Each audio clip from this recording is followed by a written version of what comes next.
Si l'actualité était un vase brisé, ce serait lui qui recollerait les morceaux. Martino.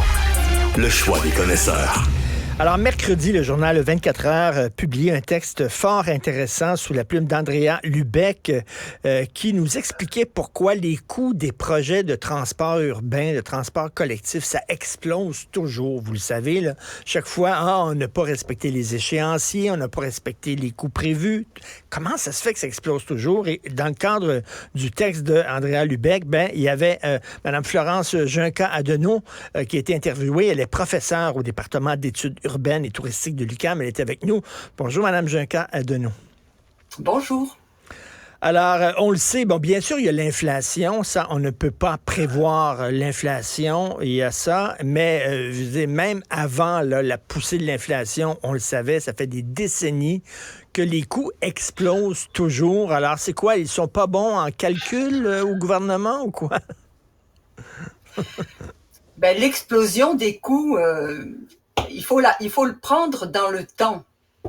Parce que quand on regarde les pays industrialisés, on arrive à la conclusion que 95% des projets de transport routier, transport collectif, se terminent avec un coût plus élevé que le coût qui a été annoncé au départ. Donc, c'est pas isolé à Montréal et au Québec, là.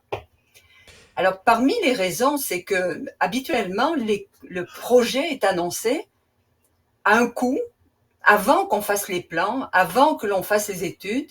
Ah. Ça peut être des raisons politiques pour faire vraiment démarrer un projet avec un coût qui est annoncé, sauf que c'est ce coût-là que les gens retiennent après et que les journalistes retiennent. Ça peut être aussi un coût rattaché à un projet qui débute et qui, quand on va faire les plans et devis, va prendre de l'ampleur au fur et à mesure qu'on le planifie. Donc, il faut faire attention à ce qu'on appelle le coût initial. Pour rappel. Mais Mme Junca-Adenau, on met la charrue devant les bœufs, les bœufs, comme on dit, là, c'est-à-dire qu'on arrive avec un coût et après ça, on fait les plans et les devis, alors que ça devrait être l'inverse, il me semble. Vous avez entièrement raison en disant que normalement, on ne devrait pas annoncer aucun coût tant qu'on n'a pas un projet attaché avec les plans et devis terminés, les consultations finies, l'intégration avec le milieu urbain fait, complété, les expropriations déterminées, l'ensemble des imprévus prévus, etc., etc. Mais dans la réalité des choses, c'est pas comme ça que ça se passe habituellement. Je vais vous prendre un exemple très concret qu'on a vécu au Québec. Le métro de Laval, il a été annoncé à 33 millions le kilomètre, alors qu'à l'époque, la même année, les coûts de métro se terminaient à 130 millions le kilomètre, puis il n'y avait aucun plan. Donc, c'était un coût qui était annoncé et c'est ce qui restait dans la tête du monde. Et quand il a été terminé, c'est là où ça vaut la peine d'avoir des coûts où on se compare. Mais donc, Mme Junca-Adenau, ce que vous dites, c'est à l'époque, c'était 130 millions le kilomètre. On a annoncé ça à 33 millions. On savait fort bien que c'était pas 33 millions. On avait vu les chiffres. On savait que c'était 130 millions, mais on voulait dorer la pilule en disant les gens vont plus accepter si on met ça à la baisse. Comme je ne fais pas partie du gouvernement, je ne peux pas répondre à votre question. Cependant, c'est probable que pour démarrer le projet, le coût faisait partie de la stratégie de démarrage. Mais il y a d'autres raisons là quand même qu'il faut regarder qui expliquent pourquoi les coûts vont augmenter par contre. Alors, parmi les raisons, c'est que plus votre projet se complète, se dessine, s'intègre aux différents milieux urbains, plus il se relie avec les autres interventions, c'est-à-dire l'intervention des villes, l'intervention des autres partenaires, plus son coût va commencer à s'approcher de la réalité. Donc, quand on est rendu au stade des plans et devis définitifs, les professionnels, habituellement, ils se trompent pas trop là. Ils vont avoir un coût estimé auquel il va falloir rajouter des coûts de financement, un coût pour des imprévus, en général une réserve pour l'inflation, même si on la connaît pas, Ça doit faire partie du coût. Si on ne fait pas tout ça, on ne s'approche pas de la vérité des coûts. Et le chiffre va encore sortir, puis on va avoir des surprises parce qu'on va voir qu'il va se mettre à monter. Parce qu'un projet, ça se réalise sur plusieurs années.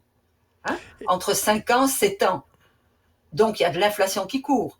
Il y a le jeu des appels d'offres qui, lui aussi, a un impact sur les coûts. Les expropriations qu'il faut faire. Tout ça, en général, a un impact à la hausse des coûts. Et Madame Florence Junca-Adeneau, on sait que les politiciens aiment ça, ouvrir de nouvelles autoroutes, inaugurer de nouvelles autoroutes, de nouveaux ponts. Là, bon, c'est bien, mais là, on voit là pour l'asphalte à Montréal, là, ce serait 10 milliards de dollars là, pour restaurer les rues. Là. À un moment donné, on va se dire là, on n'a plus d'argent pour les nouveaux projets. Il va falloir mettre les nouveaux projets à la baisse un peu, puis prendre cet argent-là pour s'occuper du réseau routier existant, là. Vous avez entièrement raison. Avant de développer le réseau routier, il faut l'entretenir. Oui. La vérificatrice générale vient de produire un rapport montrant l'état de détérioration du réseau routier. Il y a des explications à cela. C'est pas, contrairement aux nouvelles, là, c'est pas l'incompétence du ministère des Transports. S'il avait eu les ressources suffisantes pour pouvoir avancer le programme d'entretien du réseau routier, probablement qu'on serait aujourd'hui avec un état de détérioration moins avancé. Donc, oui, on entretient avant de développer.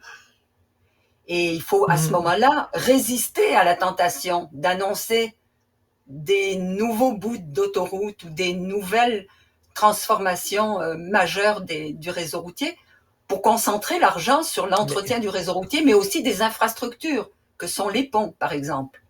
Et on vampirise le réseau routier existant. Prenons le REM, par exemple. Si le REM, mettons, on le développe et ça fonctionne bien, bien, les gens vont délaisser le métro, vont délaisser l'autobus pour prendre le REM. Là, on est en train de vampiriser le système qu'on avait construit à coups de milliards, là. Vous avez encore raison dans le commentaire que vous faites qu'il faut éviter de vampiriser les réseaux de transport existants. C'est valide autant pour le transport routier que pour le transport collectif. Et c'est une des raisons pour lesquelles le REM de l'Est a été autant attaqué. Parce que pour survivre, il fallait qu'il aille nécessairement manger la clientèle de la ligne verte du métro. Alors, quand on développe un réseau de transport collectif, il faut qu'il soit intégré complémentaire. Autrement, on gaspille de l'argent et on gaspille des services. Puis on rend service à personne, y compris aux villes que l'on traverse.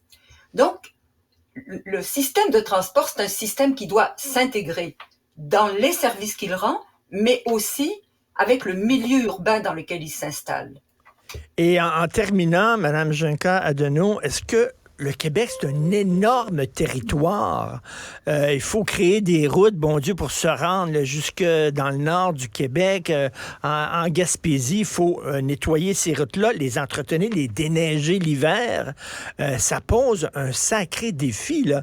Il y a même des gens qui sont allés jusqu'à dire qu'il va falloir fermer certaines régions parce que ça coûte trop cher maintenir ces régions-là en vie. Vous en pensez quoi? Le Québec a le plus grand réseau de transport routier au Canada, sans doute beaucoup plus élevé que l'Ontario, avec lequel on se compare souvent. Il faut y mettre les ressources, au moins pour l'entretenir. Autrement, effectivement, la conséquence, c'est la fermeture de certaines régions. Oui. Et je vais vous lancer un message. Le réseau routier et les transports collectifs, leur développement est le principal de l'entretien. C'est financé avec le FOR, qui est un fonds dédié québécois qui est financé par la taxe sur l'essence et l'immatriculation. Cette taxe-là est en diminution parce qu'il y a moins de litres vendus. On s'en va nulle part. La taxe sur l'essence, qui est 19 sous sur le 1,70 $ que vous payez à la pompe, n'a pas été indexé depuis 2013. Si on l'avait indexé, on serait déjà un peu moins mal pris aujourd'hui. Mais Alors, là, s'il y a de plus en plus de gens qui prennent des autos électriques, il va y avoir de moins en moins de gens qui vont payer une taxe sur l'essence, donc de moins en moins d'argent pour maintenir notre réseau routier. Exactement. Moins d'argent pour le réseau routier, mais moins d'argent aussi pour les transports collectifs. On s'en va nulle part. Et la population d'automobilistes que nous sommes ne sait pas qu'il y a à peine 19 sous non indexés depuis 2013 sur le 1,70 ou 1,60 qu'on met à la pompe, là, qui va pour notre système de transport. Juste de dire ça, là, on a une piste de solution. Ben oui. Et en terminant, à Montréal, les cônes oranges, on en a ras le pompon, mais si on doit tout réparer en même temps, c'est parce que pendant trop longtemps, on ne s'est pas occupé de notre réseau routier. Lorsqu'on achète une maison, Madame Juncker-Adenau, il faut faire des réparations régulièrement. Hein. Une année, ça va être la galerie, puis l'année d'après, ça va être le toit, puis tout ça. Il faut faire ça parce que sinon, on va se ramasser dans 5 ans, la maison va tomber en morceaux. On ne l'a pas fait ça à Montréal. On n'a pas fait ça nulle part. Autant sur les réseaux municipaux que sur les réseaux provinciaux, Québec, que sur les réseaux fédéraux. C'est pas pour rien qu'on vient de changer au complet le pont Champlain.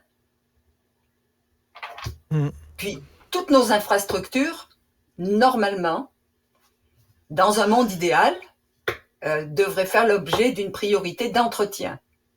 Mais malheureusement, comme on a des ressources limitées, on va reporter l'entretien pour faire un projet de développement.